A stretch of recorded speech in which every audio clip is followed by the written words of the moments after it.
Hello everybody, this is 8-Bit Flashback, and today I'm reviewing the Legends Flashback by AtGames, and I got this at Walmart for about 44 bucks. So let's find out if this thing is any good.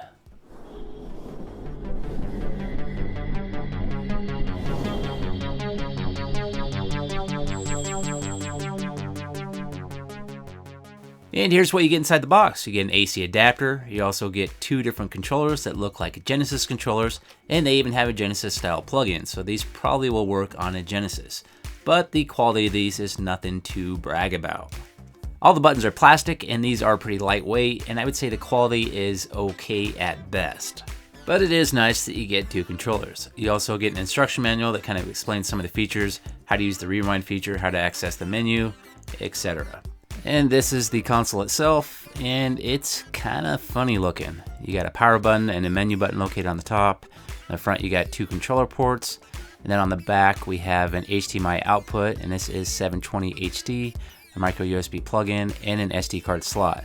And that SD card slot is used for expanding the memory for your saved games. And this is what the main menu looks like, and we have a mixture of arcade games and console games, but surprisingly the majority of these games are arcade games.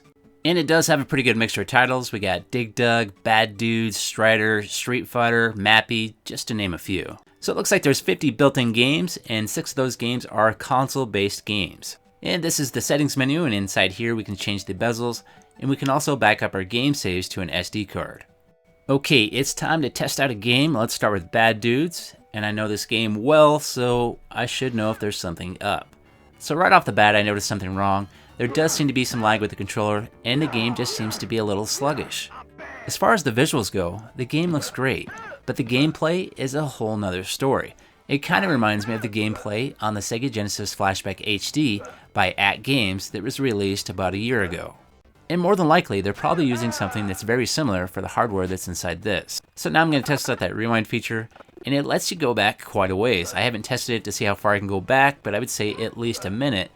But I would say that's unnecessary because when you die, you probably only need to go back about 15 seconds max to get to a point where you're safe again.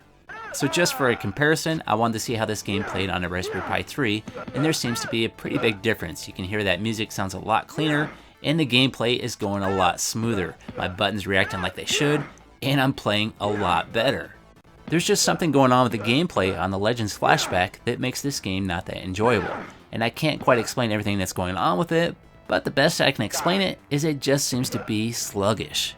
Okay, we're now back to the Flashback version, so if we access that menu we can save the game, so we're going to go ahead and select Save Slots, and then you can pick whatever slot you want to save the game at. Now if we push the menu again, we can reload that game anytime we choose, and it's going to go right back to the point of the game you were at. And there's also a couple more things we can do inside that menu. We can insert more coins, we can quit the game, or we can turn on the scanline filter, which gives you a nice retro look. And here is Crude Buster, and I have to be honest, I really don't know this game that well, but the game does seem to be playing fairly well, and I'm not noticing any problems like there was with Bad Dudes.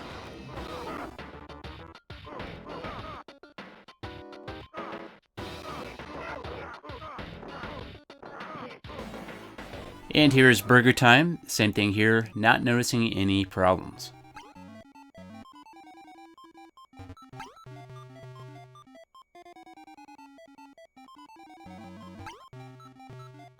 Here's the arcade version of Dig Dug, and it also seems to be playing without any noticeable issues.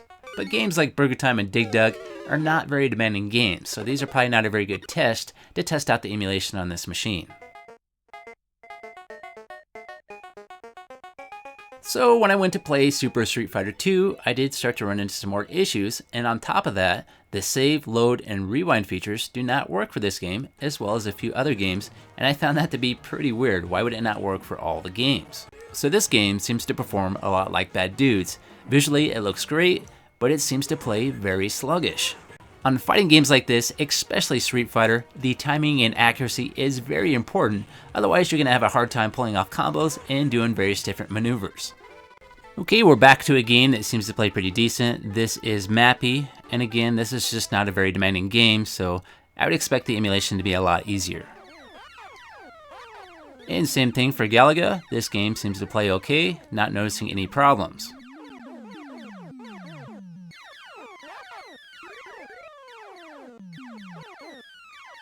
Okay, time for some Sly Spy, and we're back to issues. The gameplay is sluggish, and it's playing a lot like Bad Dudes did. Now to be fair, all these games are still playable, but a lot of these games I know so well that I'm not enjoying playing these games that have the issues. Currently, there's a version of both Bad Dudes and Sly Spy that's available on the Nintendo Switch, and those versions just blow these games away. There is no comparison with the gameplay and sound, those are far superior. But that's really not a fair comparison because the Nintendo Switch is about $300 and this is only 44 bucks. As far as the gameplay goes for Strider, it actually seems to play okay. And now we're on to Tetris, which is one of my favorite games, but this version definitely is not one of my favorites. There's one huge problem with this game, and that's that you cannot set the blocks down slowly. If you push the down button, it immediately slams the block all the way to the bottom without being able to adjust it, so that's a big problem if you're trying to play Tetris. So if you're looking to adjust that block before it reaches all the way to the bottom, you're forced to just wait for it to slowly go down until it reaches the bottom, then you can adjust it. And I just don't have enough time to be waiting around for blocks. Here's Mega Man. This is a console-based game, and it seems to play okay. So what's my final thoughts about this console? There seems to be a handful of games that seem to play okay without any problems, but there's also a handful of games that seem to play sluggish and have some issues. But like I said earlier, all the games are playable, but some of them are just not that enjoyable. And some of these games don't even include the save, load, and rewind features. So for me, at 44 bucks, I don't think this console is offering enough, and I don't think it's worth it.